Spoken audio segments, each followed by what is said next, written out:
Leandro Santoro, de origen radical, militante kirchnerista, legislador porteño.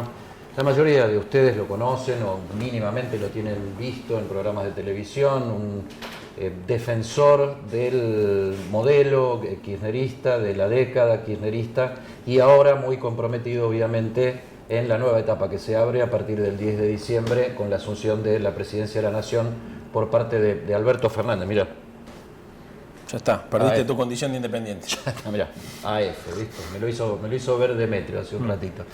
Leandro, gracias, pero yo no te vengo a ver por todas esas cosas que dije, vamos a tratar de que sea posible, porque bueno, uno es una sola persona, ¿no? Es legislador, es kirchnerista, tiene origen radical, acá está lleno de Cristinas, de Alfonsines y estaba con Alberto acá en otra foto. Vos sos politólogo, vos sos licenciado en Ciencias Políticas. Yo quiero tratar de entender algo lo más desapasionadamente posible.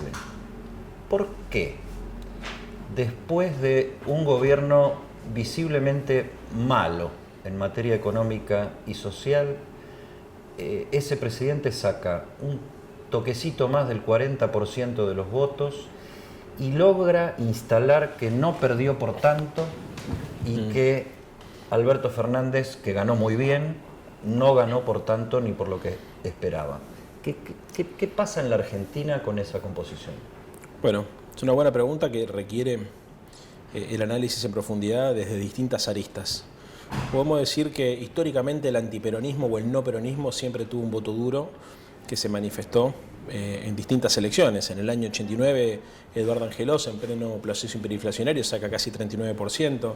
En el año 2003, después de la crisis del 2001, si sumás lo que saca Menem, si querés, y López Murphy,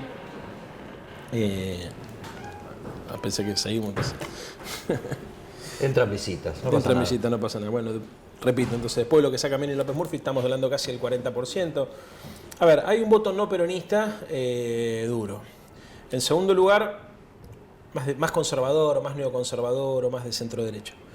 En segundo lugar, creo que el gobierno de Macri construyó desde lo subjetivo, de manera inteligente, habida cuenta que la realidad objetiva le pasaba por arriba. Entonces ellos lograron distraer parte de la atención pública sobre falsas contradicciones, la posibilidad de que Argentina se transforme en Venezuela o el peligro inminente de una suerte de populismo autoritario violento, que le permitió ordenar el tablero político con inteligencia. Ahora, lo cierto es que eso no son las contradicciones que expresan hoy la sociedad argentina, que están más orientadas a lo social, a lo distributivo o a lo económico. En realidad no son solamente unas y otras, creo que ambas realidades, tanto las subjetivas como la objetiva, conviven. Y por último, está claro que nuestra construcción tiene un piso muy alto y un techo también que está muy definido. Hay un sector de la sociedad que nunca votaría una propuesta como la nuestra, y eso seguramente contribuyó a que este sistema se retroalimente. Así que me parece que esas pueden ser algunas de las explicaciones. Te transporto a la imagen que vos tenés registrada. Yo la vi por televisión, vos la tenés registrada desde adentro, gracias. Sí. Que es la noche del triunfo, con Cristina dándose vuelta en un momento y hablándole a todos los que tenía a sus espaldas, no al público, sino a los que tenía a sus espaldas, y diciéndoles de alguna manera: chicos, pensemos lo que hicieron o lo que hicimos, que nunca más nos dividamos. Vos me haces esta división del antiperonismo y del voto duro del antiperonismo. ¿Esto quiere decir que el peronismo en el 2015 perdió por su propia culpa?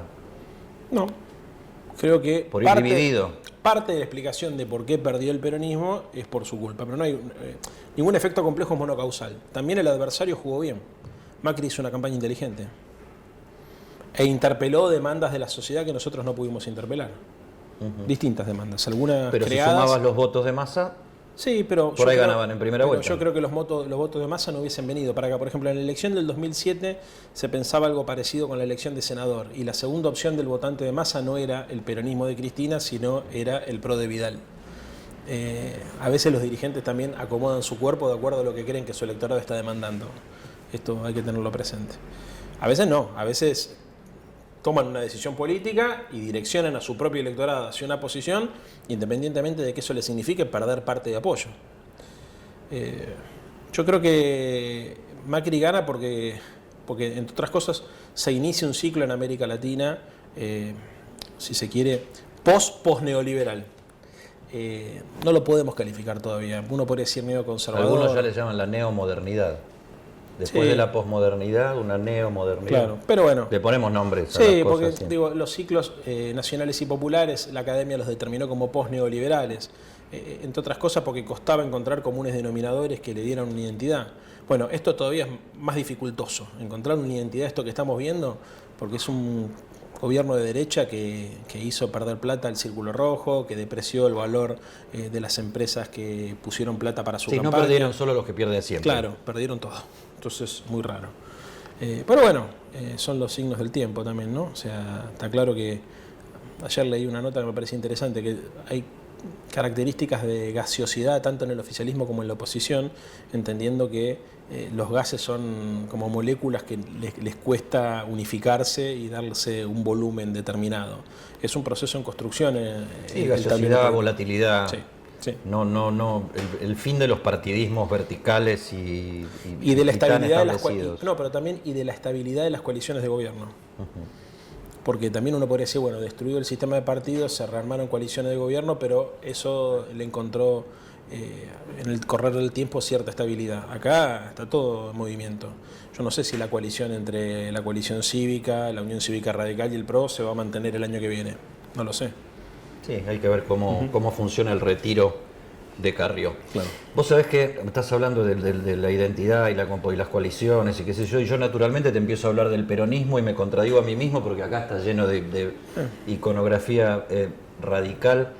¿Estás afirmado vos en tu identidad, en lo personal? Yo en términos culturales tengo doble nacionalidad. Soy radical y peronista ya a esta altura. Tengo los dos pasaportes. Soy radical porque me crié en un comité, porque adquirí las prácticas del radicalismo y me considero también muy cercano al peronismo porque me adoptó. Yo hoy camino por la calle y me abrazan compañeras y compañeros del PJ y me agradecen ser parte de este proyecto. Ahora, en términos ideológicos, si hago una distinción entre lo cultural y lo ideológico, yo me considero una persona de una izquierda democrática, de esos lugares que por ahí con la nomenclatura tradicional de la Argentina a veces cuesta poder atrapar.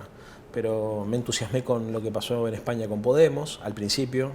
Me pareció que le aportaban una dinámica distinta a la política española, nuevos lenguajes, nuevos clivajes. Conceptualmente me parece que le dieron herramientas a ese debate que lo enriqueció.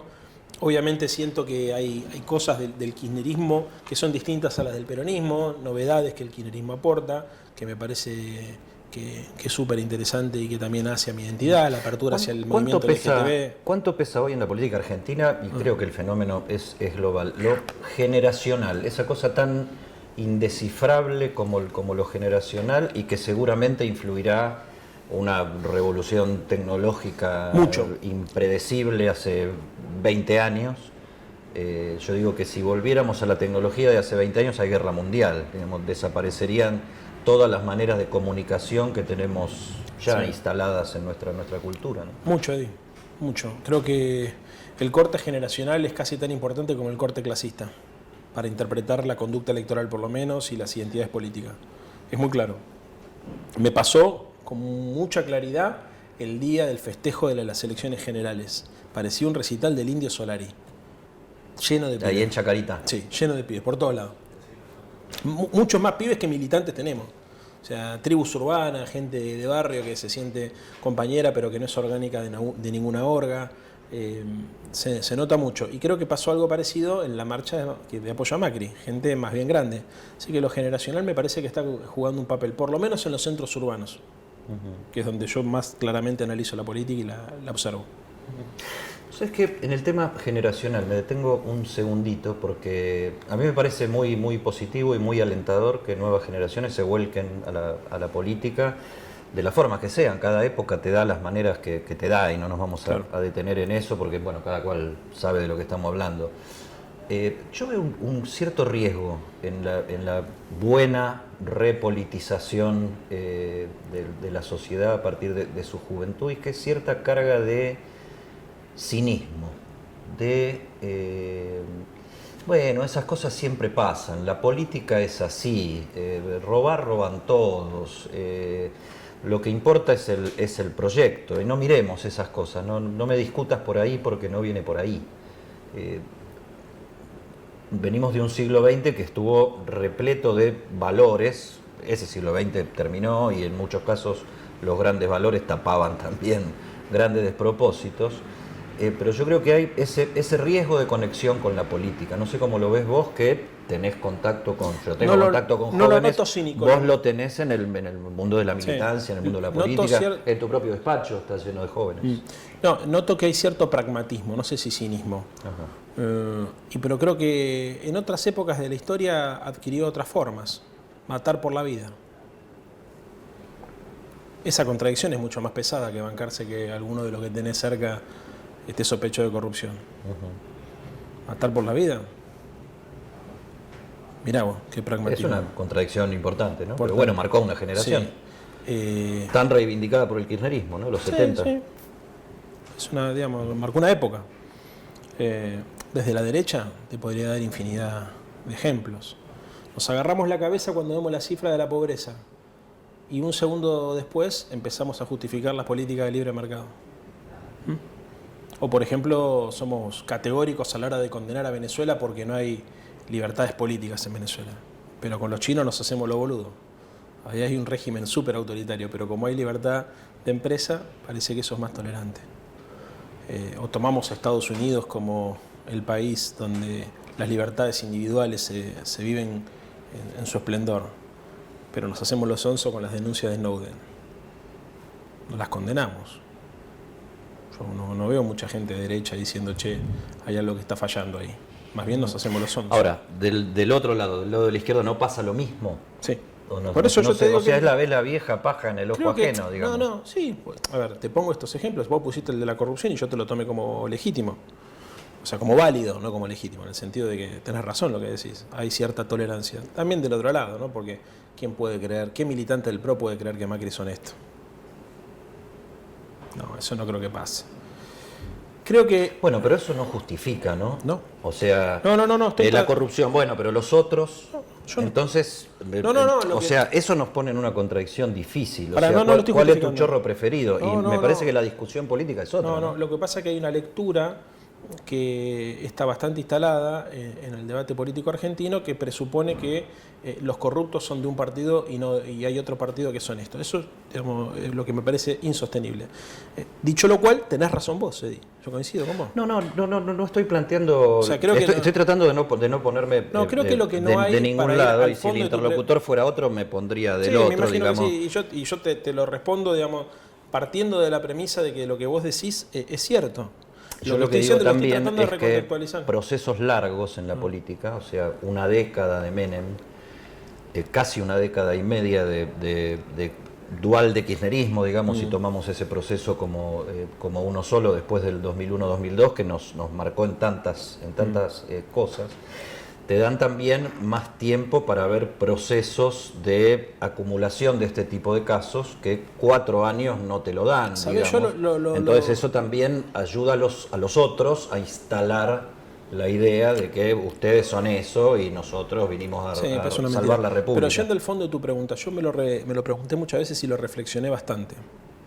Creo que las organizaciones juveniles y los militantes juveniles de todos los espacios políticos dejaron de militar las utopías y pasaron a militar los objetivos. Son organizaciones de objetivos. Entonces, como esos objetivos se alcanzan, y eso da cierta satisfacción y cierta tranquilidad individual. Y se toleran ciertas contradicciones. Las utopías son más difíciles de alcanzar, son las que te permiten caminar, las que te ponen frente a una angustia existencial, que hoy no existe. O sea, que lo generacional de hoy sería cortoplacista.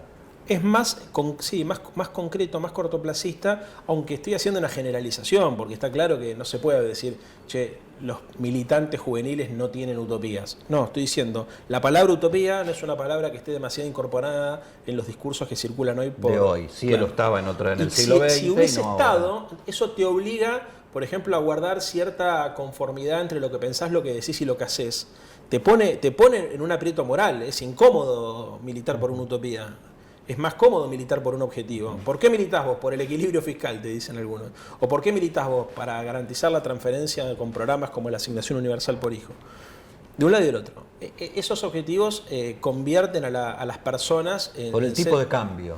por el tipo de cambio y por el tipo de relato y por el tipo de atmósfera que crean. No es lo mismo cuando No digo por el tipo de cambio del peso del dólar. por el tipo de cambio, sí, claro. ¿Cuánto está mañana? Claro, pero es muy interesante pensar las atmósferas en las cuales las personas se desarrollan. Calculo que en una redacción te habrá pasado lo mismo a vos, o sea, cuando vos empezaste, digamos, había periodistas que querían contribuir al cambio social y por ahí que después de los 90 había periodistas que querían ser famosos. Entonces vos te das cuenta cuando un periodista es frívolo y lo que busca es el totalmente, lo mismo totalmente. pasa. El fin del siglo XX marcó, aparte del fin de las utopías, por lo menos tal cual se las concebía hace unos cuantos años, en una cosa más inmediatista, más individualista. La utopía era casi lo irrealizable a largo plazo, casi como que tu vida no importa, lo que importa es lo que vas a aportar a construir hacia el futuro.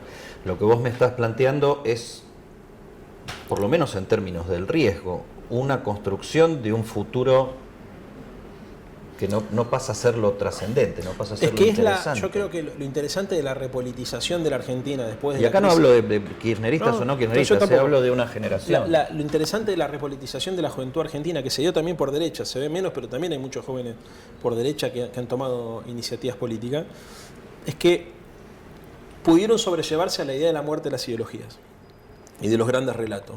Y lo hicieron con este mecanismo que estamos analizando ahora. Durante los 90 parecía que la política había muerto en el altar del libre mercado y la globalización, que ya no era posible influir sobre los procesos históricos y sociales. Y de repente se recuperó cierta iniciativa política y lo hizo, desde mi humilde parecer, bajo esta lógica. Y bajo esta lógica se lograron construir grandes organizaciones, entre otras cosas, porque el problema que vos tenés con la utopía, tenés muchas virtudes. Yo me formé en una lógica utópica. Mi biblioteca está construida de libros que todo el tiempo te interpelan a trabajar por una sociedad sin clases, donde las personas puedan ser efectivamente libres. O sea, y después, inclusive, a partir de charlas con Raúl, todas las lecturas de Fromm, que para nosotros fueron muy importantes, y que para él fueron muy importantes, una suerte de humanismo socialista, ¿viste? Donde la democracia era mucho más que un régimen electoral. Ahora, esa forma de entender la política a nosotros nos llevó, por ejemplo, a tener organizaciones pequeñas, porque era muy difícil encontrar gente que se quisiera comprometer en esa lógica.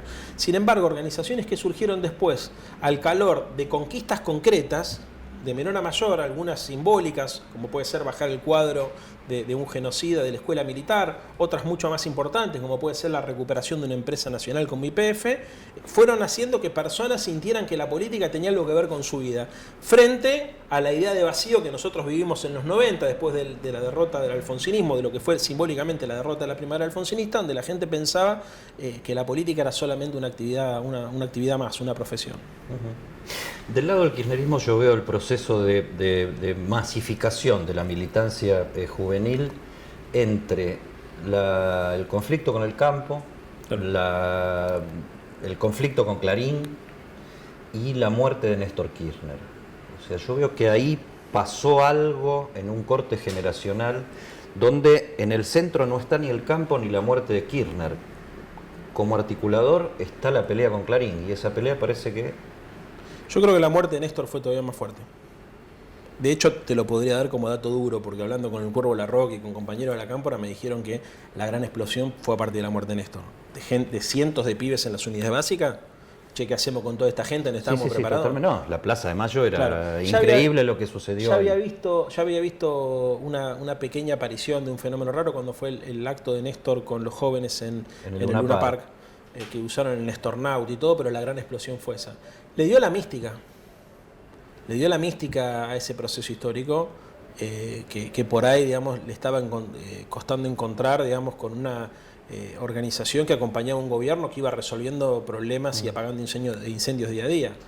Y me parece que además eso se dio también en el contexto de un reverdecer de la política regional, ¿no? Con el boom de los commodities, un Chávez con capacidad para intervenir, digamos, sobre América Latina con una visión geopolítica estratégica, bueno, con discursos que parecían movilizadores, además con la crisis también del capitalismo después de lo que fue la crisis del 2008, el capitalismo Totalmente. También, después de la crisis del Lehman Brothers. Y dinero por las commodities para sustentarlo. Ahora, yo creo que todo ese mundo de los post-grafiteros del 2000, 2001, 2002, los blogueros del 2003, 2005, 2006, la irrupción de las redes sociales como una nueva manera de interacción social Sí. y principalmente generacional.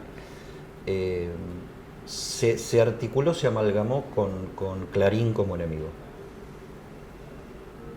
Puede ser. Puede ser. A ver, yo creo que también, porque pasó en el mundo, me parece esto, el rechazo de los pibes a los medios hegemónicos, a los medios dominantes, para ser más inclusive preciso con los Sí, sí, términos. el diario no hablaba de ti. Pudo en las nuevas tecnologías encontrar una forma de rebeldía y de expresión a la crítica de esos pibes que no se sentían interpelados por los títulos de los diarios. Pasó en todos lados. O sea, la primavera árabe también es un poco eso. No, totalmente. Sí. Y acá en el caso de la Argentina me parece una cosa muy interesante también, que es que uno hubiese supuesto que eso iba a generar una fragmentación de la demanda. Y no sucedió. Porque en otros países este tipo de herramientas lo que provocaron fue la dispersión. Gente que se moviliza pero que tiene su propia demanda individual, que es lo que dicen que está pasando ahora en Chile, por ejemplo, ¿no? Mucha gente que se junta, está bien, hay un malestar generalizado que explica por qué están todos ahí, pero después hay muchas demandas individuales que se escriben en una suerte de muro virtual.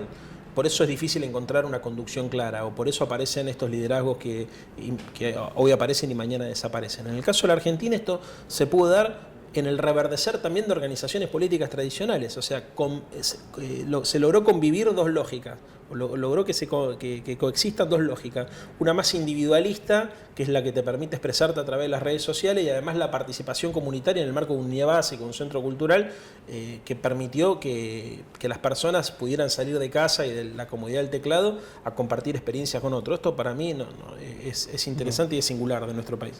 Vos hablabas de las coaliciones. A mí el periodismo de la interna política me aburre un poco, digamos, me parece más de discusión de los políticos que de comunicación hacia la sociedad o lo que le interesa a la sociedad o a mí personalmente, qué sé yo. Pero hay momentos donde las internas políticas son importantes porque de ellas depende el futuro de lo que sucede. Vos hablabas antes de las coaliciones y la estabilidad de las coaliciones. Definime en pocas palabras la coalición que sustenta a Alberto Fernández desde el punto de vista político. Es una coalición con eje en el peronismo, donde hay un 30%, 35% de voto muy identificado con las políticas del gobierno de Néstor y de Cristina, donde hay un sector del peronismo que se benefició con esas políticas, pero que no se sentía cómodo con las prácticas del kirchnerismo, expresado básicamente en los gobernadores, y un sector de la sociedad flotante que va a buscar más objetivos de corte material, hacia quién le garantiza llenar la heladera. Me parece que ahí tenés, y agregaría también una parte importante de representación sindical, tanto en su faceta clásica como en la faceta más novedosa. Que ¿Cuáles son los extremos? A riesgo, Massa y Grabois. No, yo creo que, a ver, hay un polo. ¿Qué significa extremo?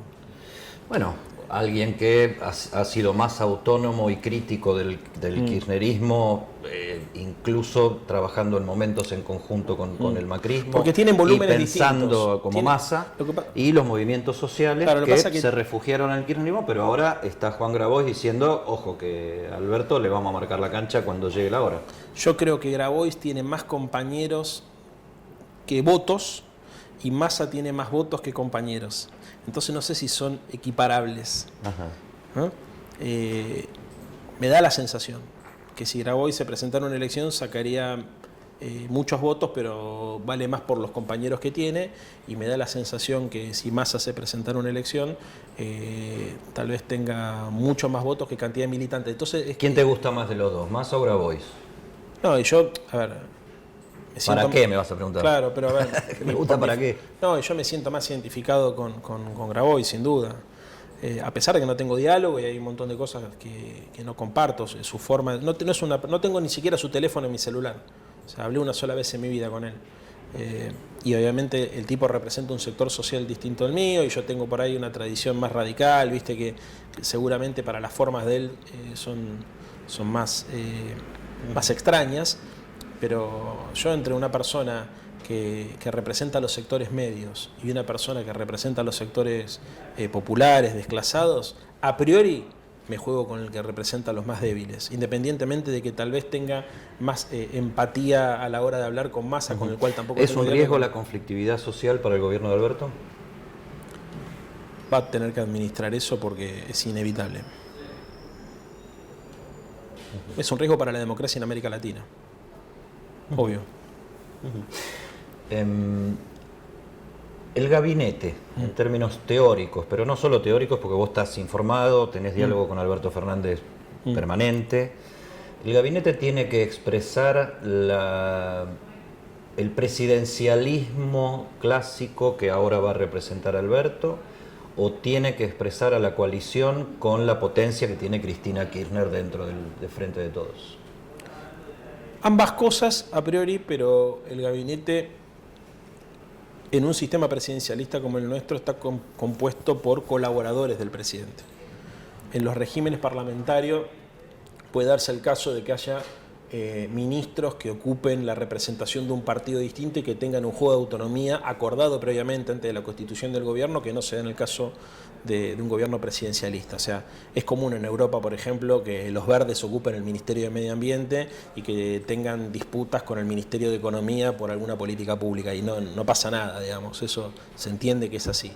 En la Argentina me parece que tiene que haber un grado de homogeneidad en términos del gabinete mayor, que va a reclamar obviamente un compromiso de parte de los ministros muy fuerte con el proyecto colectivo. Hay poco margen ahí para el disenso, me parece.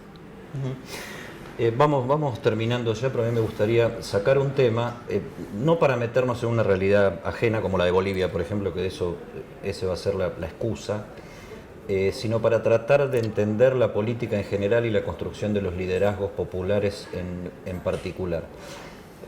Te abrevio el camino, creo que vamos a coincidir. En Bolivia hubo un golpe de Estado, se está perpetrando por lo menos de a ratos lo que parece una matanza en ciertas zonas. Es bastante tibia la reacción en la región e incluso en la Argentina frente a una situación tan delicada.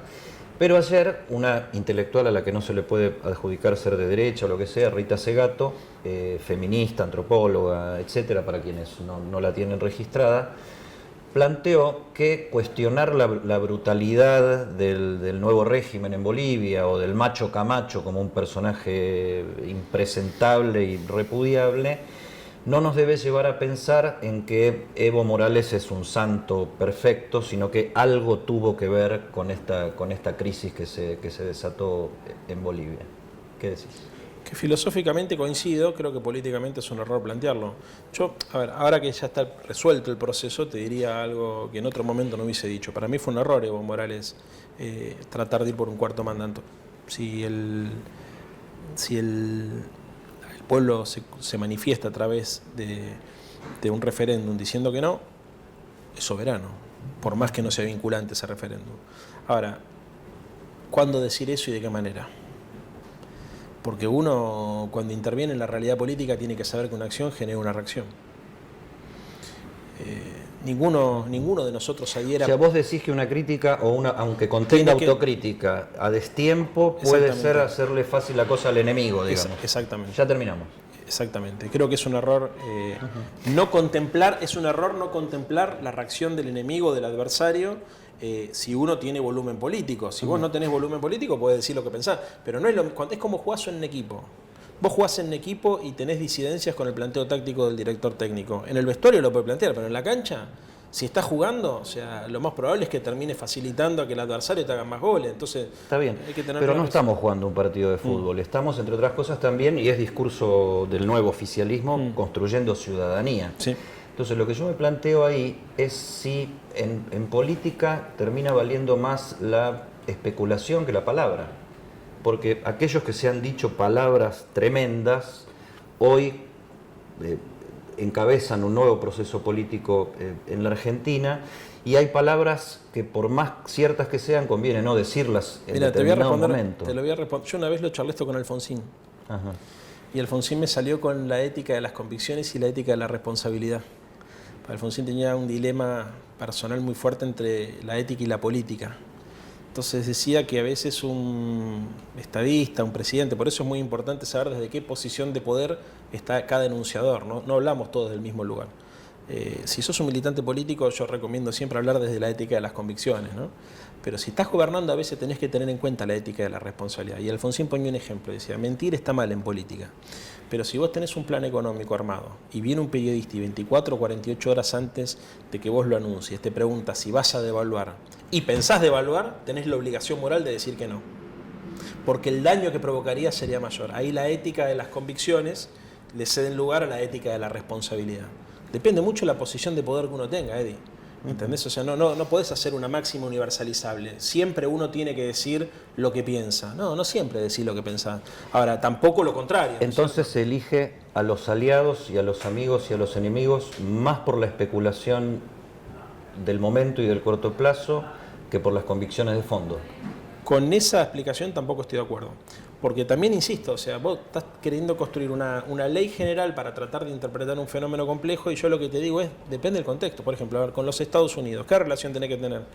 Y depende del grado de soberanía que tengas en cada momento histórico. No es lo mismo tener superávit fiscal que tener déficit. Y no es lo mismo tener alto endeudamiento externo con el Fondo Monetario Internacional que tener un país desendeudado. O sea, sería una estupidez decir, che, acá hay una ley de la política que aplica para cualquier contexto. No.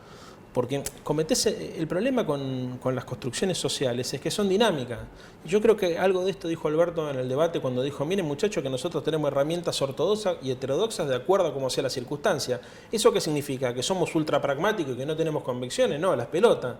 Yo no vine a la política para recortar derechos o para reducir las jubilaciones. Para eso prefiero irme a mi casa. Ahora, lo que no significa es que uno sea un dogmático que porque cree que la única forma de transformar la realidad, digamos, es a través de determinados instrumentos, insista en esos instrumentos a costa de que después la conclusión del proceso sea retroceder más del punto donde partimos. Y eso en política es muy importante saber leer las correlaciones de fuerza y interpretar los contextos. Así que recomiendo no hacer leyes universales para este tipo de cosas. Última, expectativas desde el punto de vista personal, digamos, en tu función en el nuevo gobierno. Por ahí circuló algo que tenga que ver con el tema medios.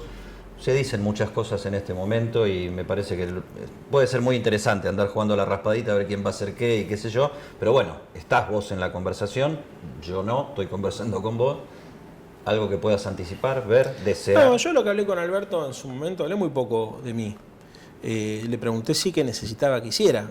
Al principio, cuando se anunció que iba a ser el candidato a presidente de nuestro espacio. Y me dijo, yo confío mucho en tu capacidad de comunicar, coincido en general con las cosas que decís. No, sí, pero Alberto, tirame una coordenada. Dice, no, necesito que ocupes ese lugar porque es un lugar que nos va a ayudar a todos. Y digo, bueno, y decime qué digo. Yo al revés, decime vos a mí qué tengo que decir, me dijo. Me dio una tarea y una confianza enorme. Creo que no lo defraudé en todos estos meses que transcurrimos. Para adelante habrá que ver. A ver, no me quiero quedar con las interpretaciones porque después viene el palazo al periodismo. Sí. ¿Eso quiere decir que de algún modo le estás dando algún apoyo, algún asesoramiento en materia de la comunicación? No, porque de lo que decir. No, jamás. A mí él obviamente me respaldó para ocupar un lugar de interlocución del frente. De hecho, hay algunos compañeros que dejaron de ir a los medios de comunicación porque hay temas que son muy delicados, pero jamás me pidió una consulta acerca de qué había que decir. Jamás. Pero siempre que dije algo me respaldó. La situación, esta es la realidad. Ya. O sea que más allá de los cargos, tu lugar está en ser una especie de intérprete y de comunicador del Kirchner-Fernandismo. A ver, estamos en una etapa en los medios. No sé, no lo sé. Esto fue lo que fue hasta acá. Yo te respondí casi con ingenuidad diciéndote como si no hubiese una cámara prendida que fue lo que sucedió. Sucedió esto, a mí nunca me dijo, che, Leo, te necesito acá, te necesito allá. No hubo una orden, ni un arreglo. Yo le pregunté nada más, le digo, che, el primer día fundamentalmente, le digo, voy a salir de acá, me van a poner las cámaras, me van a preguntar. Me dice, vos sabés lo que hay que decir, confío plenamente en vos. Y digo, ¿qué necesitas que haga? Eso, lo que haces lo haces muy bien, sos muy bueno dando debates, sos muy bueno aportando ideas. Cuando estemos más organizados seguramente veremos. Lo que pasa es que una cosa es el rol que cumplís en la campaña electoral hasta la transición y otra cosa es el rol que tenés que cumplir en un gobierno. Seguramente voy a tener una conversación los próximos días y determinará un nuevo rol. Última, en serio. ¿Qué significa, rapidito, volver mejores? Entiendo que volver mejores es, en primer lugar, ser más tolerante con el adversario. Creo que la sociedad nos cobró cierta actitud que fue percibida como soberbia. En segundo lugar, creo que hay que despejar cualquier sospecha sobre actitudes o conductas corruptas, tanto en términos de las prácticas como de las políticas, ¿no? Que son dos formas de corrupción deleznable.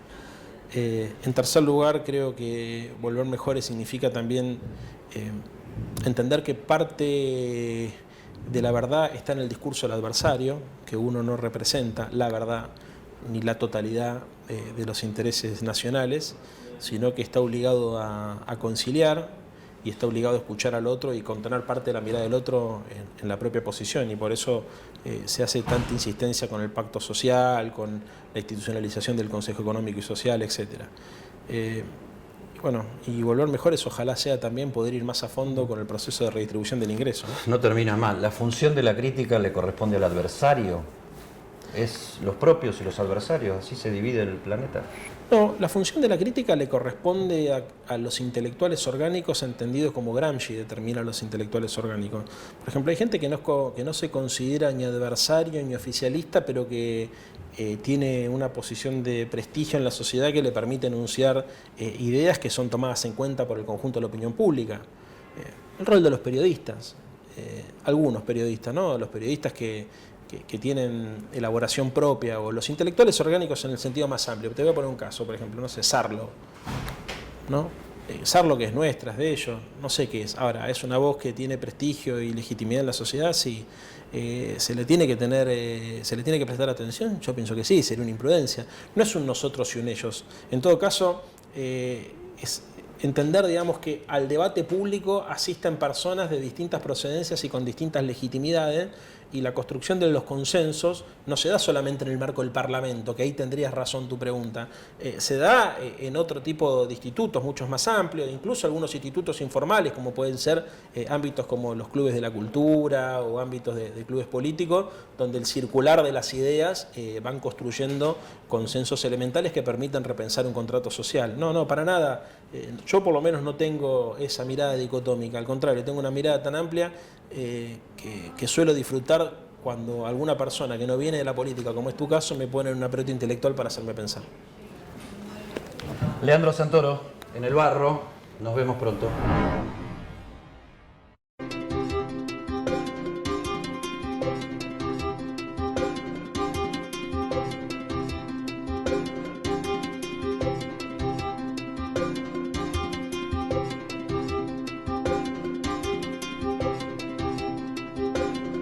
En Tigre tenemos dónde encontrarnos. Más de 50 plazas renovadas para compartir entre todos los vecinos. Seguras, iluminadas, sustentables y recreativas, con juegos adaptados, canchas de fútbol, tenis, básquet, ping-pong y un skate park municipal para disfrutar día y noche los 365 días del año. El futuro está en todos. Tigre, municipio. Desde el 2015, juntos, dijimos basta. Basta al narcotráfico, para que vuelva la tranquilidad a los barrios y a las familias. Ya hicimos más de 120.000 operativos y tiramos abajo más de 120 búnkers. Buenos Aires, provincia. Entre todos podemos más. ¿Sabías que en la ciudad, con la historia clínica electrónica, los médicos de todos los centros de salud cuentan con tus estudios clínicos para que puedas atenderte mejor y más rápido? Chatea con la ciudad para saber más. Vamos, Buenos Aires. La inflación actual está afectando a todos y cada vez es más difícil hacer las compras de todos los días. Hoy lo primero que hace una familia para salir adelante es achicar los gastos. En La Matanza te queremos ayudar. Te llevamos sin cargo hasta el mercado central y también te acercamos ferias barriales para que te rinda más la plata. En La Matanza te damos soluciones. Llegó Super Podemos, el programa de precios accesibles. Matanza avanza.